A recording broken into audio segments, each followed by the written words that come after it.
अस्सलाम वालेकुम दोस्तों, उम्मीद करते हैं आप खैरियत से होंगे। बरसगीर पाक व हिंद यानी कि इंडिया और पाकिस्तान फेक एकेडमिक रिसर्च के हवाले से वैसे ही बहुत मशहूर हैं। धड़ाधड़ रिसर्च पेपर्स और थीसिस वगैरह लिखे जाते हैं जिनकी क्रेडिबिलिटी ना होने के बराबर है। आज आपको इससे मिलती जुलती एक कहानी सुनाते हैं जिसमें तीन तालिब इल्म उस्ताद के गजब का शिकार हुए। ये तीन तालिब इल्म पाकिस्तान की एक रिनाउंड यूनिवर्सिटी के सब कैंपस के तालिब इल्म थे और ये तीन तालिब इल्म उस सब्जेक्ट के पायनियर बैच के तालिब इल्म थे और पायनियर बैच होने की वजह से इनकी तादाद भी कम थी जिसकी वजह से स्टूडेंट्स और टीचर्स का इंटरेक्शन भी ज्यादा था। ये तीन तालिब इल्म मेहनती भी थे जिसकी वजह से टीचर्स इन्हें पसंद भी करते थे। इनके बैचलर के दौरान एक प्रोफेसर ने सोचा इन स्टूडेंट्स की प्रैक्टिस के लिए इनसे एक रिव्यू पेपर लिखवाया जाए। ये चीज इन स्टूडेंट्स के लिए बिल्कुल नई थी और काफी मुश्किल भी थी। खैर ये स्टूडेंट्स रोज कुछ लिख कर जाते और अपने टीचर को चेक करवाते। प्रोफेसर साहब कुछ गलतियां निकालते और ठीक करने का कहते। खैर कुछ अरसे तक इन्होंने रिव्यू पेपर लिख लिया। प्रोफेसर ने ये पेपर एक इंटरनेशनल जर्नल में भेजा। जर्नल ने ये पेपर एक्सेप्ट किया और अपना एक्सेप्टेंस लेटर जारी कर दिया। स्टूडेंट्स भी खुश थे, आखिर इनकी मेहनत रंग लाई है और ये चीज इनके कैरियर के लिए बहुत मुफीद साबित हो सकती थी। कुछ वजूहात की बिना पर ये स्टूडेंट्स ये पेपर पब्लिश नहीं करवा सके।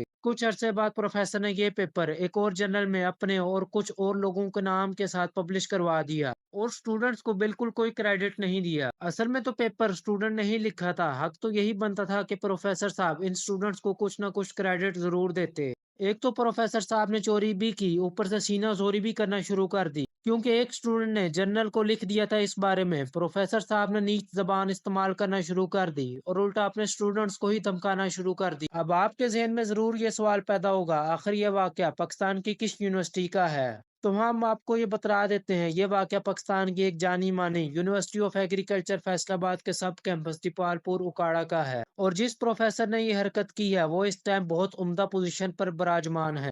इससे एक मिलता जुलता वाकया पाकिस्तान के एक मशहूर इंटेलेक्ट डॉक्टर परवेज होत भाई भी सुनाते हैं। वो कहते हैं कि पाकिस्तान की मशहूर यूनिवर्सिटी कायद आजम यूनिवर्सिटी इस्लामाबाद में एक मैथ के प्रोफेसर थे जो कि इतने रिसर्च पेपर्स लिखते थे कि ऐसा लगता था कि हर रोज एक पेपर लिख रहे हैं। वो कहते हैं कि हमने कई मरतबा इनको दावत दी थी कि वो आएं और सेमिनार या किसी प्रेजेंटेशन की सूरत में लोगों को बताएं वो आखिर क्या रिसर्च कर रहे हैं, मगर वो हमेशा ये कहकर टाल देते थे कि इनके पास इतना टाइम नहीं है। आइंस्टाइन ने अपनी पूरी जिंदगी में कोई 150 पौने 200 पेपर लिखे। A genius of his time and now as genius well. Genius. और जो बहुत बड़े बड़े प्रोफेसर हैं अमेरिकन यूनिवर्सिटीज में वो उससे भी कम लिखते हैं। कुछ ने तो सिर्फ कोई 10-20 पेपर ही लिखे अपनी पूरी जिंदगी में, लेकिन उससे बड़ी शोहरत कमाई। हमारे यहाँ कायद आजम यूनिवर्सिटी में एक मैथमेटिक्स के प्रोफेसर हैं जो दिन में एक लिखते हैं। दिन में एक लिखते हैं। How is He- it possible? In over 3 years he has 1000 papers. वो उनकी कुल पेपर्स की तादाद कोई 2500 है। क्या जो उनके स्टूडेंट पब्लिकेशन करते हैं वो अपना नाम डाल देते हैं एज एन ऑथर या क्या करते हैं वो? That's unbelievable. हाँ, एक दिन में पूरी उधर टीम बिठाई हुई है और एक फैक्ट्री है। किसी को पता भी नहीं कि उन पेपर्स में क्या, उनको खुद भी नहीं पता, खुद कभी उस पर बोलते ही नहीं। उनको बहुत दफ़ा दावत दी गई है कि आए बताएं कि आप इतने पेपर्स छापते हैं तो इस इनका इसमें कौन सी नई चीज़ बयान की गई, बताइए कि आपने किया क्या। या दे डोंट डू इट। साफ इनकार। कहते हैं हमारे पास वक्त ही नहीं।